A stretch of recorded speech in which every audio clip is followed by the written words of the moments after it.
Guys, welcome to our subscription channel. എല്ലാവർക്കും നമ്മുടെ ചാനലിലേക്ക് സ്വാഗതം. ആദ്യത്തെ വീഡിയോ ആണ്, ആദ്യത്തെ മൊഡ്യൂളിലേക്ക് കടക്കാം. അതിനുമുമ്പ് ഒരു കാര്യം പറഞ്ഞോട്ടെ, ഞാൻ സ്ട്രിക്റ്റ് ഹോംവർക്കൊക്കെ തരും. ചുമ്മാ പറഞ്ഞ് അതൊന്നുമില്ല. ഇത് വളരെ സിമ്പിളാണ്. എങ്ങനെ ഒരു കണ്ടൻറ് ക്രിയേറ്റർ ആവാം, അല്ലെങ്കിൽ എങ്ങനെ ഒരു ഇൻഫ്ലുവൻസർ ആവാം എന്ന് കുറച്ചധികം ടിപ്സ് ഉണ്ട്. ഇത് നിങ്ങൾ ഫോളോ ചെയ്യുകയാണെങ്കിൽ മാത്രമേ നിങ്ങൾക്കൊരു കണ്ടൻറ് ക്രിയേറ്റർ ആവാൻ പറ്റൂ എന്ന് പറഞ്ഞ് അത് ഫോളോ ചെയ്യാത്തവരും ഉണ്ട് കേട്ടോ. ഞാനിതൊക്കെ ഇതൊന്നും അറിഞ്ഞുകൊണ്ട് ചെയ്ത് ഒരു കണ്ടൻറ് ക്രിയേറ്റർ ആയതല്ല. ഞാനിത് ചെയ്ത് പലരിൽ നിന്നും പല അനുഭവങ്ങളൊക്കെ പഠിച്ച് ചെയ്ത് ക്രിയേറ്ററായി, ഇത്ര ഫോളോവേഴ്സായി. അതിൽ നിന്ന് കുറച്ച് അംഗീകാരങ്ങളൊക്കെ ചെറുതായിട്ട് കിട്ടി. അത്യാവശ്യം പ്രൊമോഷൻസും റവന്യൂ ഒക്കെ ഇതിൽ നിന്ന് തന്നെ വരുന്നുണ്ട്.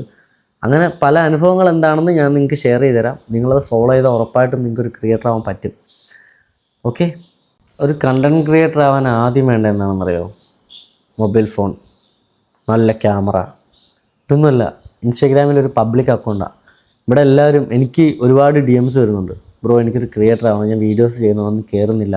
ഞാൻ അവർ അക്കൗണ്ട് ചെക്കുമ്പോൾ എന്തുവാ, അത് പ്രൈവറ്റ് അക്കൗണ്ടാണ്. പ്രൈവറ്റ് അക്കൗണ്ടാണെങ്കിൽ ഒരിക്കലും വീഡിയോസ് അങ്ങനെ കയറില്ല. ആൾക്കാർക്ക് അറിയാൻ പറ്റില്ല. നമ്മുടെ അക്കൗണ്ട് ചെക്ക് ചെയ്യുക, ഒരു വീഡിയോ കണ്ടിട്ട് അക്കൗണ്ട് ചെക്ക് ചെയ്യാൻ പറ്റില്ല. പ്രൈവറ്റ് അക്കൗണ്ടിൽ വരുന്ന വീഡിയോസൊക്കെ വെച്ച് റീൽസൊക്കെ ചെയ്താൽ ഐ തിങ്ക് അത് റീൽസിനകത്തിട്ട് പോകും. പക്ഷേ അവർക്ക് അക്കൗണ്ടൊന്നും ചെക്ക് ചെയ്യാൻ പറ്റത്തില്ല. സോ ആദ്യം ചെയ്യേണ്ടത്, പ്രൈവറ്റ് അക്കൗണ്ട് ആണെങ്കിൽ നിങ്ങളത് പബ്ലിക് ആക്കുക എന്നുള്ളതാണ്. ഇനി വേണ്ട എന്താണെന്നറിയോ? Mind set. ഇന്ന് നമ്മൾ മൈൻഡ് സെറ്റിനെ പറ്റിയാണ് പറയാൻ പോകുന്നത്.